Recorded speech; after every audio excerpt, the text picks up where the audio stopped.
Diusir. Pasko dan Joy terdiam saat mendengar Pak Putra menolak dengan tegas, bahkan menatap kesal ke arah mereka. "Kami akan menikah, Pak. Kami akan menikah," ucap Joy dengan nada lantang.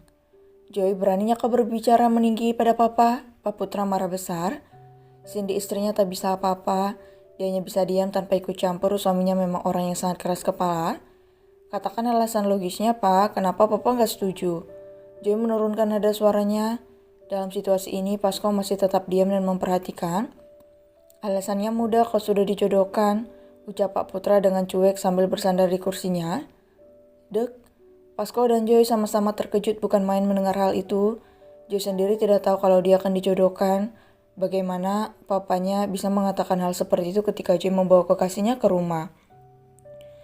Hati Pasko tentu saja sakit sama halnya dengan Joy. "Aku tidak mau," tegas Joy. Tatapan mata gadis itu persis seperti ketika dia menghadapi musuh-musuh perusahaan mereka di Jerman. "Kau tidak bisa melawan, Joy. Ini sudah Papa putuskan sejak kau masih dalam kandungan," tegas pria itu. Jantung Joy bagai dihujam ribuan belati. Dia menatap Pasko yang tampak memasang wajah kecewa. Matanya berkaca-kaca, dia tak mau seperti ini. "Joy tidak mau, Joy hanya mencintai Kak Pasko," ucap gadis itu dengan tegas. Cinta? Makan cintamu itu anak bodoh," umpat Pak Putra. "Berani-beraninya kau membawa seorang preman ke rumah ini.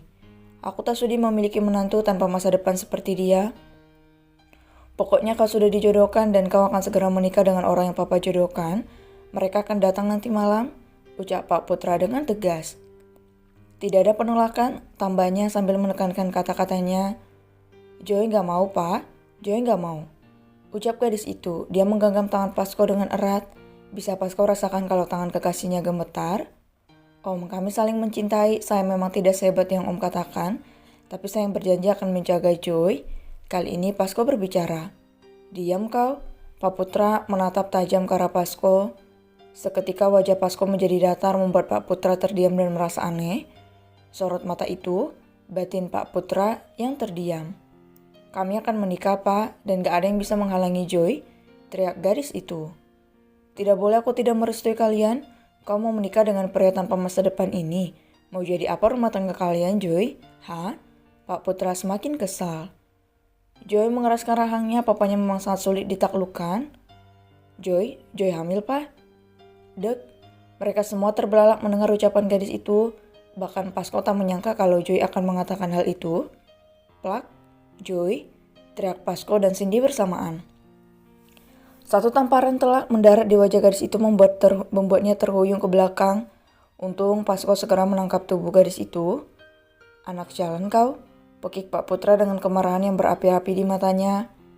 "Aku tak pernah mendidikmu menjadi perempuan jalan, Joy," teriak Pak Putra. "Joy, kenapa kau melakukan ini?" tanya Pasko yang sedikit panik. Kekasihnya sangat pemberani. "Ikuti saja, Kak," balas Joy sambil menggenggam tangan Pasko. "Aku tak mau berpisah, maka ini adalah jalan yang tepat," bisiknya. "Pergi kau dari rumah ini, jangan pernah menginjakkan kakimu di sini," ucap Pak Putra.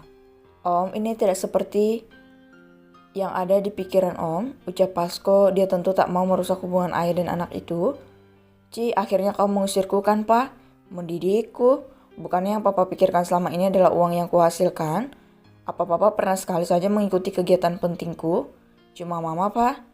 Joy menatap papanya dengan mata berkaca-kaca. "Joy," Pasko menatap gadisnya yang sudah menangis. Pak Putra terdiam, begitu juga dengan Cindy. Selama ini Pak Putra memang kurang memberi perhatian pada putrinya itu. Bukannya anak kesayangan Papa itu Kak Amel. Kenapa bukan dia yang Papa jodohkan? Maaf Pak, aku tidak mau. Sudah aku bilang aku sedang hamil. Dan kami akan menikah entah itu dengan persetujuan Papa atau tidak," tegas gadis itu. "Joy," geram Pak Putra. Tangannya mengepal dan dia mengeraskan rahangnya. "Inilah perbedaanmu dengan kakakmu. Dia itu gadis baik-baik, dia itu anak kesayanganku. Kau sudah dipengaruhi oleh pria tanpa masa depan ini. Kau hanya seorang gadis jalang," pekik Pak Putra. "Papa, dia putrimu juga." Kali ini Cindy yang marah. "Diam, Mama, diam. Jika dia tidak menurut maka dia bukan putriku. Aku cuma punya satu putri, yaitu Amelia," teriak Pak Putra. Terima kasih sudah mengkonfirmasi hal itu, Pak. Aku sudah tahu ini jawaban Papa," ucap gadis itu. Meski dia tertawa tapi air matanya mengalir deras. Sungguh pedih hati Joy saat ini. Maaf Joy pergi dulu. Kita bisa bertemu di rumah keluarga Pak. Joy tidak akan pulang ke sini. Ucap gadis itu sambil tersenyum getir. Anak mama, hiksik, ayo kak. Tapi Joy, sudah, ayo aku tak mau kalah dihina oleh papa. Kakak dihina oleh papa. Dia hanya peduli dengan dirinya. Ucap Joy sambil menarik tangan Pasko. Kami permisi Tan. Pasko pamit pada Cindy, tapi tidak pada Putra. Putra menatap kepergian mereka. Ada rasa bersalah di hatinya saat melihat putrinya. Putri kecilnya menangis. Ya, selama ini dia hanya menuntut yang dari Joy tanpa memberi perhatian yang layak. Papa jahat. Hiks, dia juga putrimu. Dia juga punya hak atas hidupnya. Cindy pergi dari hadapan suaminya dan mengurung dirinya di kamar sambil menangis. Sayang, maaf, lirih pria itu. Sementara itu, Joy menarik tangan Pasko. Mereka berdua berjalan menuju PAN. Saat keduanya berjalan, seorang gadis yang tampaknya lebih tua dari Joy berpapasan dengan mereka. Joy, kau pulang dek. Sapa gadis bernama Amel, kakak kandung Joy. Joy diam saja, dia menatap datar kakaknya. Orang yang selalu membuatnya iri karena mendapatkan perhatian penuh dari papanya. Kau siapa? Ucap gadis itu tanpa menoleh. Loh Joy, kenapa dek? Amel terlihat bingung dengan sikap adiknya. Dia menatap pria yang digandeng oleh Joy, tampan, gumamnya dengan senyum tipis. Hei Joy, kau tidak sopan pada kakakmu? Teriak Amel namun tak dipedulikan oleh Joy. Amel menatap mereka berdua dengan tatapan tak lepas dari Pasko. Pasko tahu dia langsung merasa tak nyaman dengan tatapan aneh gadis itu. Selain itu wajah Amel tampak pucat. Mereka berdua berjalan menuju mobil PAN. Joy dan Pasko masuk ke dalam yang lain langsung menyambut mereka. Melihat wajah keduanya tak senang membuat yang lain juga merasa aneh. Joy, panggil Diandra. Joy menatap Diandra seketika dia mengembarkan pelukannya pada Diandra dan menangis terseduh-seduh di sana. Kak, hiksik, wah.